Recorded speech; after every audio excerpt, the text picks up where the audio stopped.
I get so much feedback from the local community, knowing that we're serving our customers well in Rhode Island and southeastern Massachusetts. And at PFX, having the connections with folks across the country, with over 1,000 employees now in the Pet Food Experts family, and making them feel part of something bigger than themselves and part of not just our organization, but my family is the best way I can continue the legacy alive for the Baker family. I think our retail roots with 9 stores, it gives me and our company an interesting perspective to be a customer to ourselves at Pet Food Experts. I understand the challenges that our customers face every day. We're fighting for survival just like they are. And when PFX isn't always perfect, which is sometimes the case, my retail team sure lets me know it just like our regular customers do. So I think that's what I hope resonates with people most is we are one of them, even though we're technically a distributor. Yeah, as I understand it, during my grandfather's generation, out of sheer necessity, so I guess we could use the fancy term innovation or curiosity, but I think it was out of survival when many of the products coming in from overseas came in larger quantities. We would have to split, cases of 12 or 24. It was as simple as that, starting with imported dry goods, whether it be bird and aquarium, which was our earlier generation's primary focus. I think that's how it started, and everything else sort of built off of that, particularly falling into pet food distribution in my grandfather and dad's generation.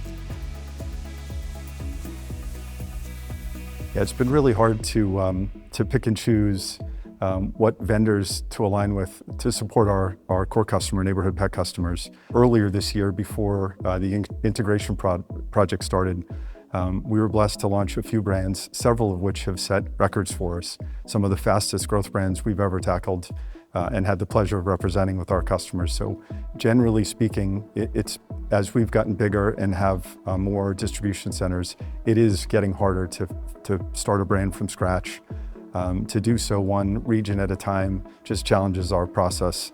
But that's how we've gotten this far. And we've been blessed to take many brands from 0 to 1 million to 10 million and beyond, but it is definitely harder than ever. The area we're most focused on, certainly right now in the short term, is all things cold chain. We've been distributing frozen pet foods for many years, and as we continue to see that segment continue to outpace the growth in all the other categories. Granted, it's still smaller than kibble, but from a nutritional standpoint, we've always believed it's the top end of the food chain, if you will. We know it's, if we can get our processes in line with taking care of our customers' needs, we know that it's a high dollar per pound ring for us and for our customers. We know it promotes more frequent visits to brick and mortar stores, which is critical for them and us. And frankly, it's hard to do. So if we can get that right, from a competition standpoint, we feel like the future looks pretty bright for us. I mean, this event, Super Zoo, is a great example of how scaled the industry has become. It is more about business, although relationships are at the heart of everything we try to do when we're at events like this. And we've been blessed, as far as the organizations like Pets in the Classroom and Pet Sustainability Coalition. I was able to sit on the board of PSC for a bunch of years, and anything we can do to help those things promote the same values that we stand for has been a great part of the journey. Certainly a way for me to keep the family legacy alive as well, because my grandfather and dad both in our local communities and in the industry were part of most of those things. One of the ways PFX and Rumford Pet has been able to give back is the micro local community. So many of our members of both businesses either help and volunteer at local organizations or know of them. The challenge has been over the years to try to keep track of how many organizations we're actually able to help. I would say at this point, it's probably hundreds of thousands, if not millions of pounds that we donate each and every year with damaged products or things that are close dated. and unsaleable.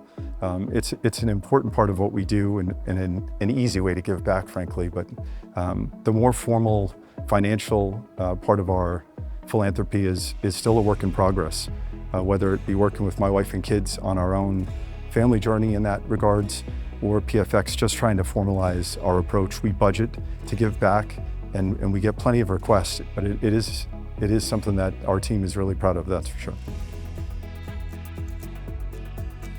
So the power of relationships is still, I think, what makes the pet industry stand out amongst others. I don't think there's other industries that exist where the power of relationships, whether you're a single store, a multi-store chain, a national chain, or vendors big and small, where you can seek anybody out that you really want to talk to here relatively easily if you put in the work.